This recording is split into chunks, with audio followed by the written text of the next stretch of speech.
Hey, welcome to another episode of Chris Anderson Comics. I wanted to show you guys some cool stuff today and talk about a little bit more about the Masters of the Universe, which most of you know I'm a huge fan of the characters and the designs of them.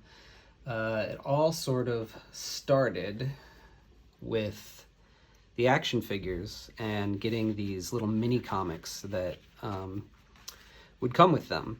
And I know a lot of people of a certain age, it could have been some of the first comics that they ever owned. And it started to tell the story of He-Man and all of the characters. Now, the story in these original mini comics was a lot different. Well, not a lot, but different than the Filmation cartoons that came out later. Dark Horse collected all of the mini comics, check this out, in this huge hardcover. And it actually goes back to the original books that came out. And as you can see, Teela was the called the goddess, and she was green. She was sort of like the sorceress. And you can see Skeletor looked a lot different.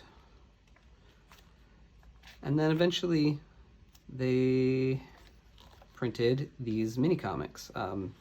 Mark Texiera was one of the artists on these, who went on to do Ghost Rider and Sabretooth and a lot of other really cool books. I always loved his style. But it's really neat to see an early version of his style. Anyway, these were really inspiring for me, and I really loved the design of the Masters of the Universe characters. So when I had some downtime, before I became a professional artist, I was a teacher, and I had some time, and I did an Inktober where I kind of just went through and drew the characters from the Masters of the Universe sort of in my style. And what ended up happening was I was able to collect them into this book. And now this book is available, if you want it, as a gift if you join my Patreon at the $3 level. And I do a sketch inside of Castle Grayskull's mouth as well. But after I was finished with this, I had such a good time drawing the characters, and it made me think of, being a kid and playing with it and how much different the original story of Masters of the Universe was from what Filmation ended up doing. And with those characters and those toys and growing up with them, you could kind of make whatever stories you wanted up with them. And that's what I sort of always loved about these characters. So I decided to go ahead and make my own little mini comics. The first one was Not Man Nor Beast, but Moss. And it sort of follows the story of Beastman and Mossman. Now, if you know anything about the character or the toys, they were sort of used the same molds to make Beastman, and then later they put some, green flecking on it, and it became Mossman. And so this story kind of tells you why that is, why they look alike, because in this story, Beastman and Mossman are all part of a tribe of these beast people, and one day Skeletor comes along and asks them to join. The strongest of them can join his legion of evil, and so they fight amongst each other, and the leader of the beast people gets sort of zapped by Skeletor,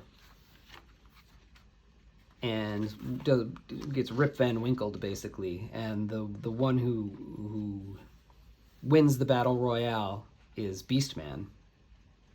And Beastman joins Skeletor's army. Meanwhile, the original leader of the beast people goes into this Rip Van Winkle state. Moss starts to grow over him. He goes through all the seasons until he becomes sort of this Moss Man. And when he communes with nature, he's told that this power sword would come and wake him. And when it does, you know, obviously it is carried by He-Man. And they join forces against the evil forces of Skeletor. And then I kind of did this collage here at the end where I superimposed the two figures over each other and did this just weird sort of thing. So I had a lot of fun with that, and I give this away as a gift if you join the $5 level of my Patreon. I send that to you, along with the sketchbook as well. And then I decided to do another story, because Stinkor and Merman are also the same mold. And it tells the story of these twin brothers who were destined to rule the sea. But a hag foretold that there would be a murder, and the other would control the kingdom. So the king separates them, and they grow up not knowing about each other. When the king dies, they come together, and there is a war. And one of them is killed. Meanwhile, there's a mad scientist who is working on this gas that reanimates small creatures. And it was time to work on something larger. You can see Faker in the background and Roboto's head and Diamond of Disappearance sort of on the shelf. All sorts of like callbacks to different Masters of the Universe things, a Shadow Beast skull. Anyway, the brother of the Mer people's white carcass washes up on shore, and the gas is put in him, and it grows fur on him, and he wakes up with slitted eyes, and he smells, but he is Stinkor. He now has this, he kills the scientist, rips his jaw right off, and he becomes leader of these sort of zombie people. So he releases the gas on a whole village, gasses them all. They all become these like skunk zombies. And he leads this army marches them to the sea, where he's met by Merman, and their armies battle.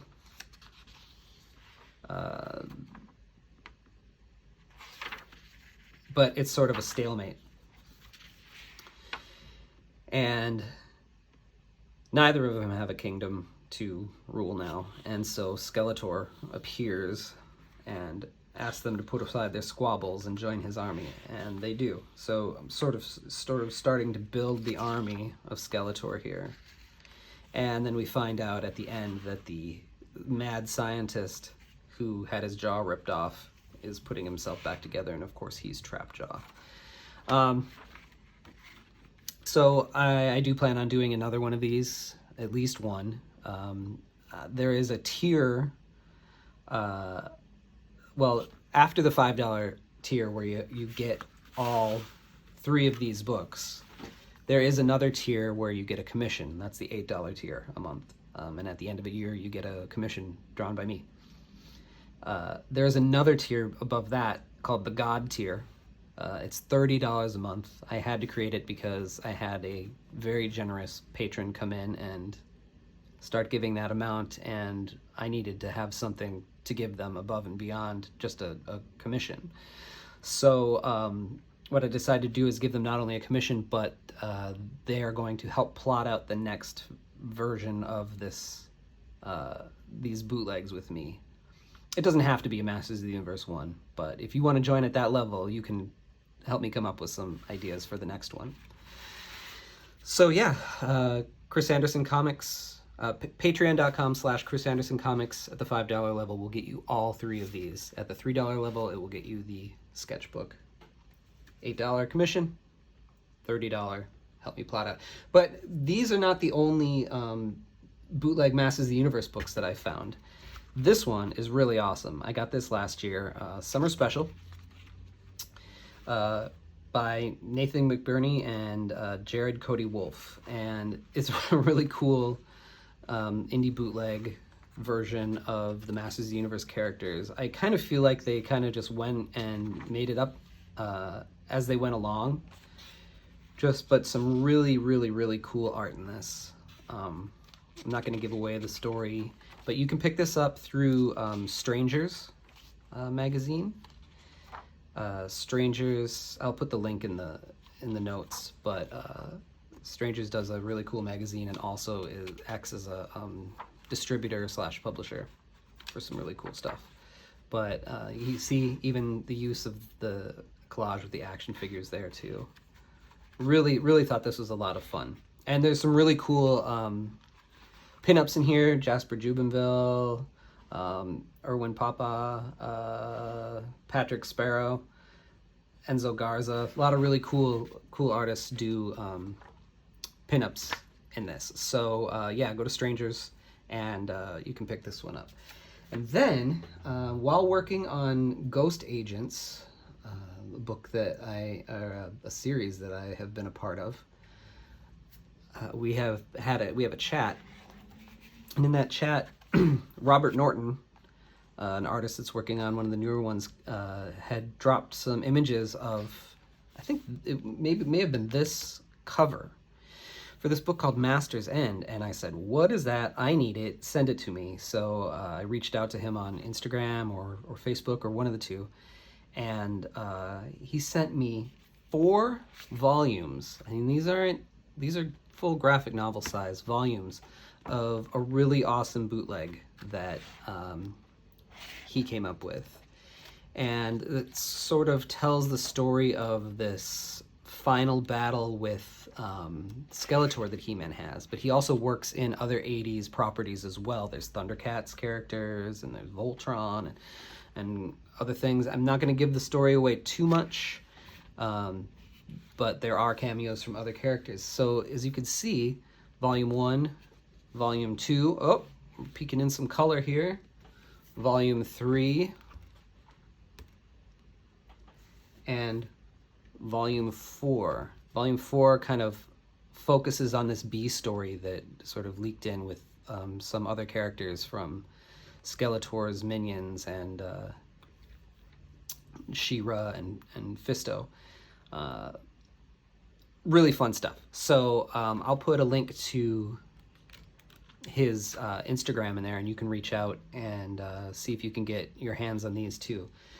So yeah, a lot of really cool Masters of the Universe bootlegs out there. If you have bootlegs of Masters of the Universe or any other properties and you want me to talk about them on this show, go ahead and reach out to me on Instagram, and I will definitely see if I can feature them if there's something that's really cool and I'm interested in them.